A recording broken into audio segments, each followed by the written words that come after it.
Hey everyone, how's it going? This is the Raptors weekly podcast, and you're listening to the post draft show. If you want all the live reactions and stuff, the Raptors Republic crew, we did like a 4 hour live stream, and there was a lot of viewers, so that was cool. But if you want the less insights, more reactions, and I guess goofs and gags, you can watch that. But today we're here for insights and insights only, basically. So I'm here with Zach Milner, who is a professional scout, was out of the public sphere for about a year, is back into it, has written publicly for the Stepien, and coincidentally has seen every single Koloko game, 91 of them at Arizona. So he is somebody who has a tremendous amount of insights and information on this guy. I'll top us off by saying from Douala, Cameroon, same spot as Pascal Siakam, started basketball late, similar to Pascal Siakam. That is probably about where their comparisons end. They're very different players, but it's cool that they both have those similar stories to kind of come up on. And the Raptors select him at number 33. And Zach, while we get into it, I just want the elevator pitch of Christian Koloko. Why is he a guy that Raptors fans should be excited about?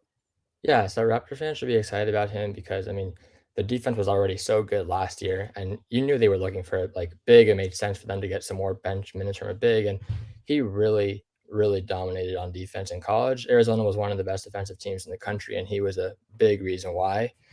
Just the rim protection, the rotations, using his length, all of that stuff combined just makes him so impressive on that end. The offense, there's room for improvement there, but if you're trying to be excited about him, there's so much to look forward to on the defensive end with him.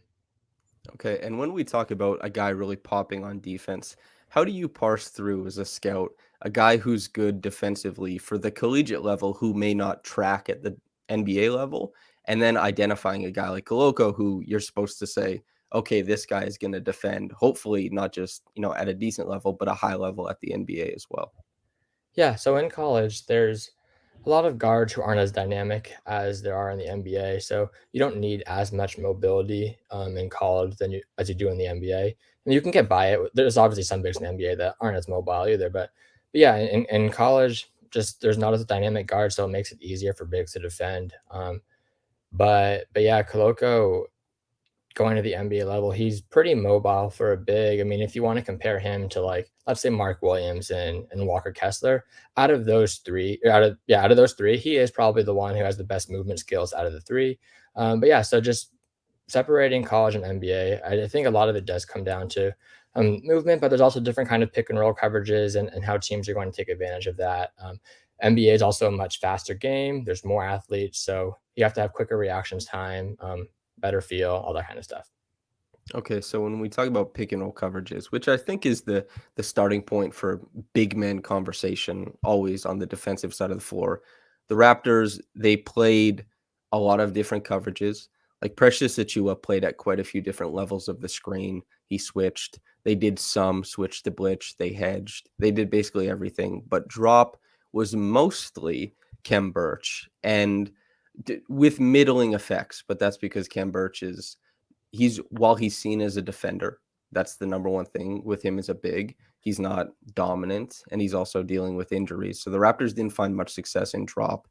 With Koloko's size, he's the biggest player on the roster now by some margin. Do you expect them to play drop with him? Is that something that he might be good at, or does he have more scheme diversity, I guess? Yeah, I think he definitely can play drop. I guess we'll go back to the Walker Kessler, Mark Williams trio again for a second. And I think another part that he has over those two is he probably is the most versatile with a variety of pick and roll coverage that he can defend. But I would agree and would say that drop is probably the best equipped for him. But there are times where he can blitz or hedge or show or be at the level. But yeah, there was plays this year where you have him against some dynamic guards like Kennedy Chandler on Tennessee. He's in drop, contains him in the pick and roll, is able to backpedal and still break out the lob from behind him or with his length. It's trying to get over him with the lob. Does a good job using his lengths on lobs, getting his hands out down low on pocket passes. So he is able to play in the drop for sure. Okay, and when we're talking about, let's say, more dynamic coverages at the NBA level, how do you feel about him being put in the mixer with NBA level guards, switching out early clock, switching out late clock, hedge and recover, all this kind of stuff? Definitely not the ideal stuff. I think drop is best for him, but I would say he can do it in a pinch.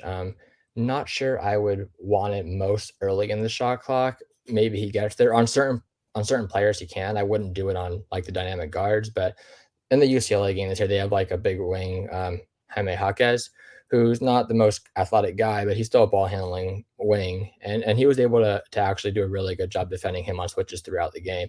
So I think on certain players he can switch on more than others, but if you were to have him switched out onto on someone at the end of the shot clock, I wouldn't be too worried.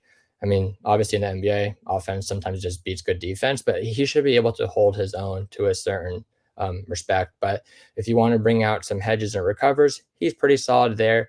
The thing with Arizona is they actually did throughout his 3 years show a different kinds of coverages. I think drop was the most used as well, but he did switch at times. He did hedge and recover. He bliss all that kind of stuff. So he definitely has experience with all those. When we think about guarding the rim, which is supposed to be, a big thing that Koloko brings and something that the Raptors had been achieving through kind of a democratic process, throwing a lot of bodies at drives just to dissuade guys from the paint, but also to contest guys in air. And Koloko, I'm wondering, there's a couple different ways to defend the rim. There's kind of defending shots and then defending the rim with a lot of pop.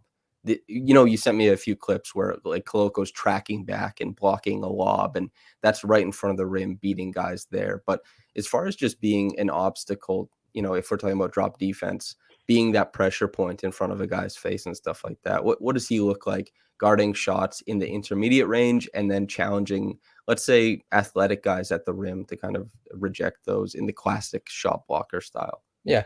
So in the intermediate range, I think he's good. Once again, his length is just a big factor for him. He does a good job using it to his advantage. So if someone's trying to hit a floater over him, I mean, they may have to shoot it from a little bit further out because he has the length to get a hand up. Um, I will say he can get a little jumpy at times, but I do think over his 3 years that did get better over time. And then in respect to just defending the rim against athletic guys, I think his strength is probably worth bringing up a little. I think over the years it's gotten better as well. Wouldn't say it's the best this year. Still some room for improvement, but I do think his timing and jumping at the rim, along with his length, once again, does give him the ability to protect the rim against those athletic guys as well, for sure. Okay. And then on the offensive end, I saw so this is something that some people said. I heard that it was mentioned on the broadcast. And typically for the guys who operate mostly as these lob bigs in the pick and roll, the immediate comp is Clint Capella, which I think is not good because Clint is like such a good player that it's tough to just say, oh, he'll be this guy. And Clint Capella probably was compared when he came into the league to some like nondescript roll big until he became the archetype. His versatility on offense, considering that the Raptors don't have like Fred VanVleet, I'm sure you're well aware, is not great at providing guys with these massive rim running lanes or lobbing guys either. He's mostly finding guys in the short roll or spraying out to above the break or the corners. How do you expect Koloko to succeed as a rim runner on this Raptors squad?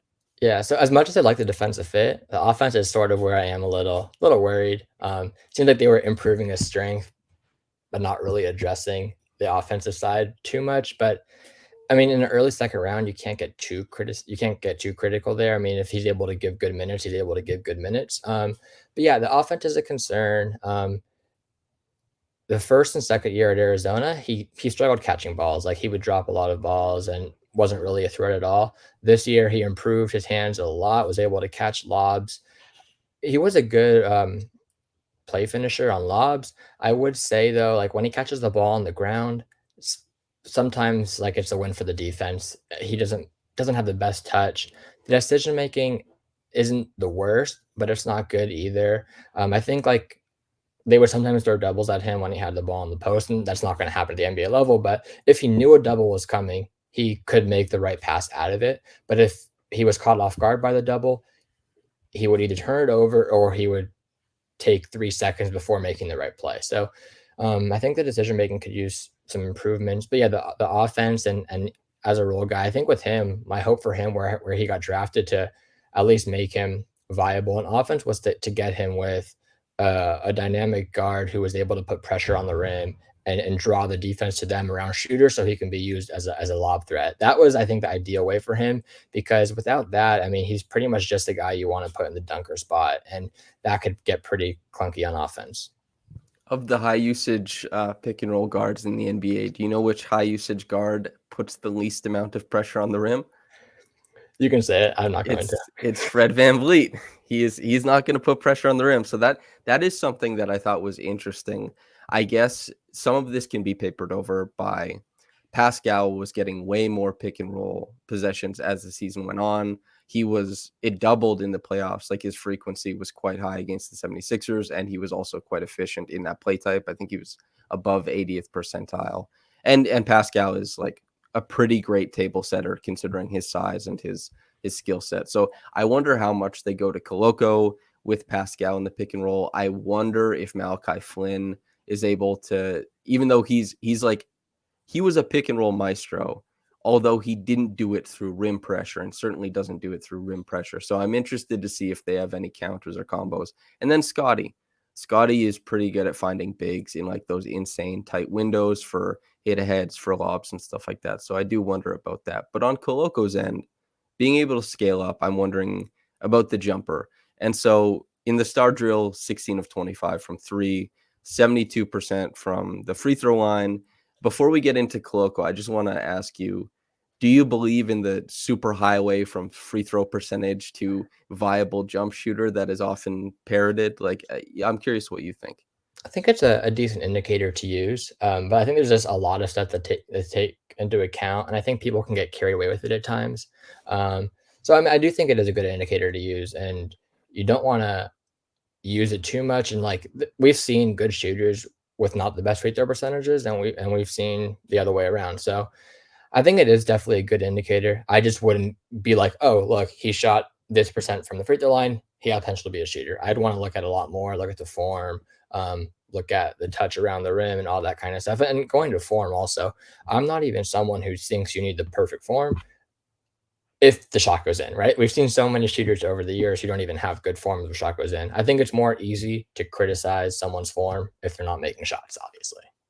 Right. So as far as looking at form, looking at other indicating factors, what do you see with Koloko? You know, the 16 for 25 is really nice, but you can't honestly just extrapolate that into, okay, it's viable now. For some players, it does end up being a lot of guys from their summer in college, the NBA, all of a sudden they're there. But what are your thoughts on Koloko for that? Yeah, so his shot, I think it's gotten a little bit better over the years. I think the free throw percentage actually is a good way to see that as well with him. This year he had a couple of mid-range shots from around the free throw line that looked all right. There were times where he got the ball there and he hesitated, which honestly I don't blame him one bit because that was not his role in the offense. Arizona played through everyone else besides him. So the ones where he passed up the shot and then he went into it after, it was like those ones don't look the best, but that's because he was thinking about it instead of just shooting it. But yeah, I think the form is actually a little bit inconsistent. But I think my biggest worry with thinking about projecting him to be a shooter is with bigs, sometimes even if they're capable of making a three, it doesn't really affect the defense. If you're going to shoot one or two threes a game, cool, you can shoot two, you make one of them 50%. That doesn't really matter too much to me because I'm not going to jeopardize my rim protection to come close out on you, right?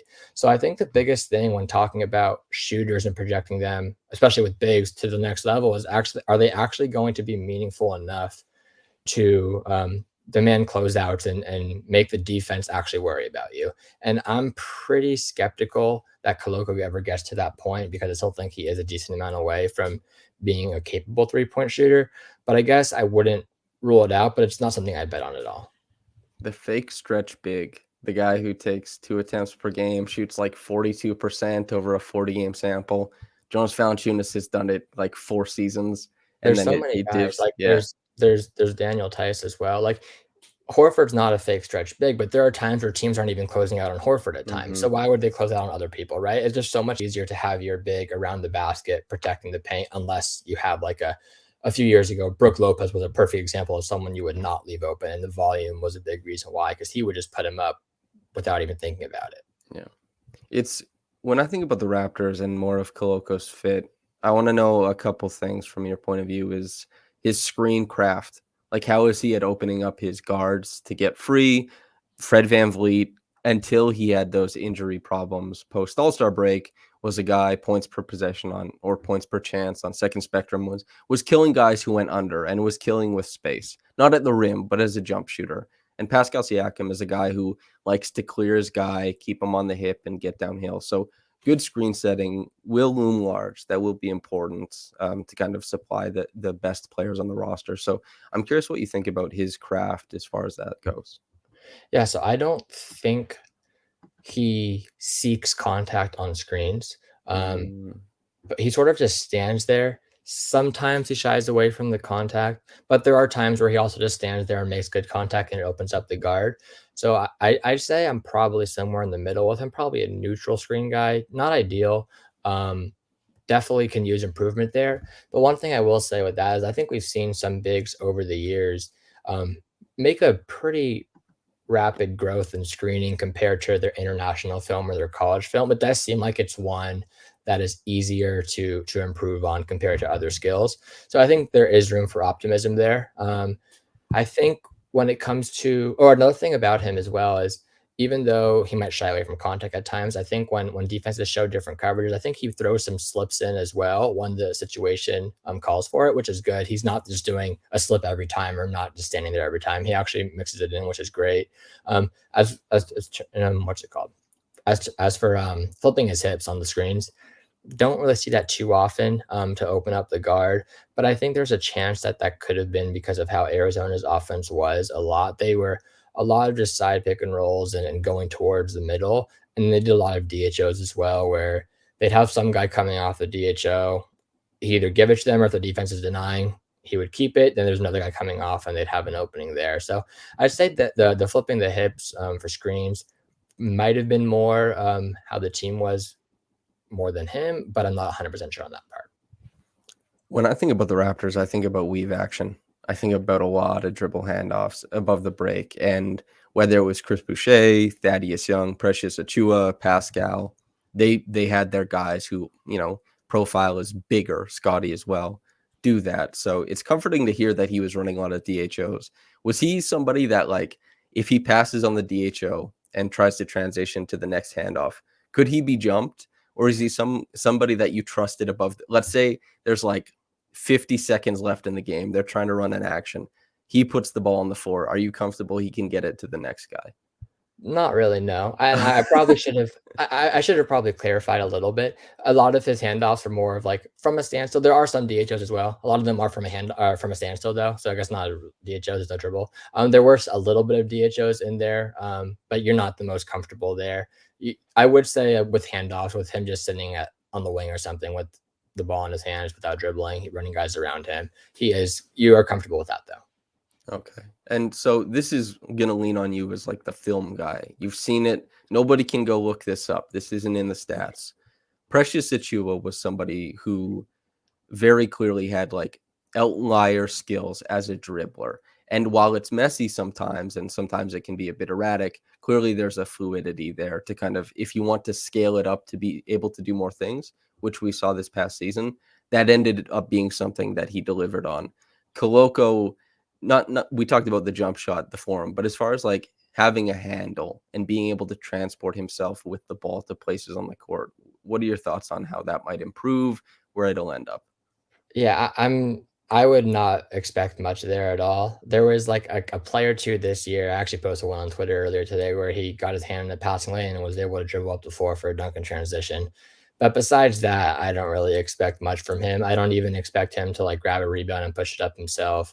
I just think he's pretty limited there. So I wouldn't expect much from there. Okay. So it sounds like we're leaning very hard on defense, and then Yeah. offensively, if he's not in the pick and roll, he's not screening, dunker spot activity. Yeah, big show, the Dunker Spot podcast, friends of the show. But how is he working off of, like, maybe somebody gets blitzed at the point of attack, he has to flash into space. There's a guy who, I don't know, maybe it's OG makes a cut and collapses the weak side, then carries through, and suddenly there's a big gaping spot. How does he seal when guys are changing, their assignments defensively, right? Like if there's a small trying to cut through the middle, is he going to take that guy on his hip and find a spot or something like that, right? So one thing I do think he understands spacing on offense, to where if there's an opening, he can flash to the right spot or cut. As far as getting positioning and stealing against guys, something I wanted to bring up when you're talking about Siakam, just him playing with another big who can pass a little bit. Arizona had two ballots this year where they actually did a lot of high-low stuff. Don't really see it too often in the NBA, to where they just have someone at the free throw line, the other guy has someone either trying to front them or they're selling them off down low and just throw the pass over the top and get an easy bucket that way. Don't expect that much at the NBA level, but when there is a mismatch, he was able to seal off his man and get the ball that way. Or if you had him at the elbow or at the top of the key, he was able to throw a couple of those entry passes over the top as well to hit the guy who had the mismatch. So there's a little bit of passing there. Like I brought up earlier, the decision making can be a little bit faster, but there is a little bit of passing there and cutting and spacing the floor. Or if he sees an opening, flashing to the spot. Is there, if you could tell Raptors fans, like, what's the highlight package you would most recommend? What's a couple games that you've really enjoyed from Koloko? I'd say the TCU game in the tournament was probably one of the best offensive showings from him, which, like I said, is we're talking more about the defense. But if you do want to have um, an optimistic look on the offense, I would say that one can give you that kind of outlook. And if he can do stuff like that more consistently, he even had like a nice up and under in that game. Pretty decent footwork where I've only seen him a couple times throughout his 3 years, but I think that one would definitely be one to look at. And then if you want to see the defense, I would say the Pac-12 championship game against UCLA. I referenced it earlier where he was switching on to Jaime Jaquez, but his defense as a whole, that game was pretty good. And the next thing I want to ask is, as far as playing against other guys who made it to the NBA, are there any notable performances against, or even you talked about being able to seal a guy in the post? Is this like a decent NCAA guard that he seals him in the post, he gets the bucket, or did this happen against like guys who we might actually see at the next level? Um, Off the top of my head, I don't remember exactly specifically because it happens so much throughout the year. Right, right. But I would say that there were definitely some noteworthy names in there that he did it against. I would say so in terms of defense against some bigger guys, Kofi Coburn from Illinois is not an NBA player. I mean, he hasn't played in the NBA yet, but he is a monster. He is so big. He can just strength through a lot of people. Koloko, there were times where he'd get back down and you could see the lack of strength against a much stronger big. But I think he did a really good job actually dealing with the physicality in that one, as well as using his length to try alter shots, even when not having the best positioning down low. I will say we haven't talked about it much. The offensive rebounding with Koloko is really impressive. He uses his length well and he can tap back out to get another possession. On the other end, the defensive rebounding is probably one of the more concerning things about the defensive side of the ball. We said a lot of praise about it. The defensive rebounding could be a little bit better, though. That is such a Raptors-y fit, because obviously the Raptors, they have quotes. Most teams you don't get quotes, but the Raptors are saying, like, we looked at the percentages of what percentage of teams win when they win the possession differential by more than 5 possessions, and we're aiming for that. They artificially created possession differential. A lot of teams do it because they're good. The Raptors did it just to do it, and that ended up meaning that they were really bad at closing out their own defensive glass, but they're demons on the offensive glass. So Koloko being able to do the one, because, well, Champagny, Delano Banton, and Scotty Barnes were all 90th percentile or above in offensive rebounding rate um, in their archetypes on cleaning glass, which is kind of funny since they all came from the same draft class. So I guess I'll ask you, do you think Koloko can be 90th percentile or above in the Raptors system this next season? So is 90th percentile like at the position? Is that what you're saying? Yeah, so like cleaning the glass, he'd be registered as a big. Yeah, 90th 90th percentile, percentile. that's a lot to ask for as a That's big. tough. Like it's much Yeah. easier if you're going for the other positions. As a big, that's a lot to ask for. I'd have to bet against it just because we're going 90th. But I do think he'll be able to have an impact on the offensive end. Back to the last question that you asked me about some notable NBA players that he might have played, though. There was a play that I'll always remember is his freshman year. They were playing Baylor. This was Jared Butler's second to last year at Baylor before he entered the draft, and so it wasn't even his draft year. But Koloko got switched out to him on the perimeter in the corner, and this is when Jared Butler's in college probably had the best handles in college. I feel pretty comfortable saying those 2 years at Baylor he had the best handles in college, and Koloko did an amazing job on the one possession that he got switched out to him on. I actually remember it because this was Koloko's freshman year, wasn't playing much. I know I've talked about how he's improved a lot throughout his career, but just thinking about it more, like he didn't play much early on his freshman year. His sophomore year, he actually got more minutes. A little bit disappointing his sophomore year, and now his junior year he broke out and definitely deserved to be drafted. But yeah, the possession against Jared Butler from his freshman year, I'll never forget. And then in that game as well, he had like a behind the back pass that led to, like that was an assist or led to a foul. I don't remember exactly which one, but ever since that game, I'm like, oh, this guy's actually could be an NBA prospect going forward. And it took a little bit longer for him to get to this point, but it is cool to see. I guess the intangible stuff, which you may have talked to people who know about him, but you may have just been somebody who's been watching his game, who has seen how he comports himself. What are your thoughts on Christian Koloko, the young man? Yeah. So I don't have the intel from the team on like exactly how he is as a person off the court or anything. But from what I've seen on the court and just over his 3 years is once again willing to improve, has shown the improvement. And I think seeing improvement with players who have been in college for multiple years is actually really important because if they haven't improved over 1 year to the next, why would you draft them, right? Like you want to be able to see the improvement and hope that more improvement can come. So the fact that he's improved, I think, is very noteworthy. Seems like a very good teammate to. They're always Arizona cheering each other on, all that kind of stuff. But he just seems pretty easygoing. There were a couple times where maybe he put up a shot where he shouldn't, but he seems to play within a system as well, not think that he needs to get his numbers. So pretty easy teammate, very easy guy to root for.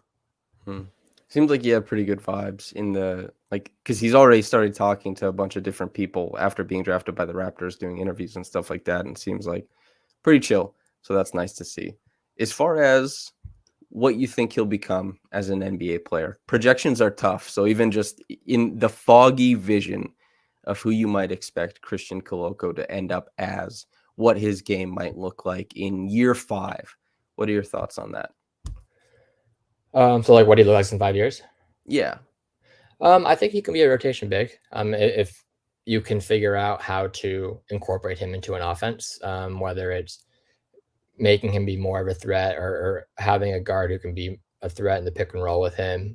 If he can, like I said, I'm skeptical, but if the shot comes along and it's actually worthy, that makes it so much easier because then there's at least space, even if he's not the best shooter. If defenses are respecting that, there's at least space. But yeah, I think as long as the offense comes around, you have a rotation big just because of how good the defense can be. A pretty mobile big who can protect the rim, who's smart, uses length, all that kind of stuff that we've touched on. Whether he can be a starter, I think that will mostly depend more on the offense. But even like, I still think he can be a rotation player with the offense as a negative, to be clear. Whether it comes to a start or not, I'm not sure yet. But yeah, I think he can be a rotation player. Is there like a best case scenario that if you were just over the moon, you thought like this guy has these, the jump shot is going to develop. He's going to work really hard. He could carve himself into, this type of player. What's the best case scenario? Best case scenario. Not a big comparison guy, so I'm not going to bring up a name for that. I'm just going to want more time to think about that one. But I think if the shot comes around, like you said, I would feel comfortable saying he can be an NBA starter on a good team because if you just have that shot with the closeouts, you're spacing the floor, you have that kind of defense, and then you have the ability to finish lobs. There's just not much more you can ask for from a big. Obviously, best case scenario, the screening's improved as well. So, I mean, you're setting good screens, you're finishing at the rim, at least on lobs. Something to talk about, I actually have the numbers for you. I don't think the touch is the best. Not trying to get negative here again, but I don't think the touch is the best. If we talk about him in the restricted area all year, I have him down. I saw he was 65.4% in the restricted area. not bad. But if you take away those easy dunks that he got, and obviously you can't take away dunks in general just because they're going to happen, but just on non dunks was only 51% in the restricted area, which for a big, you probably want a little bit better Mhm. than that. Touch isn't the best.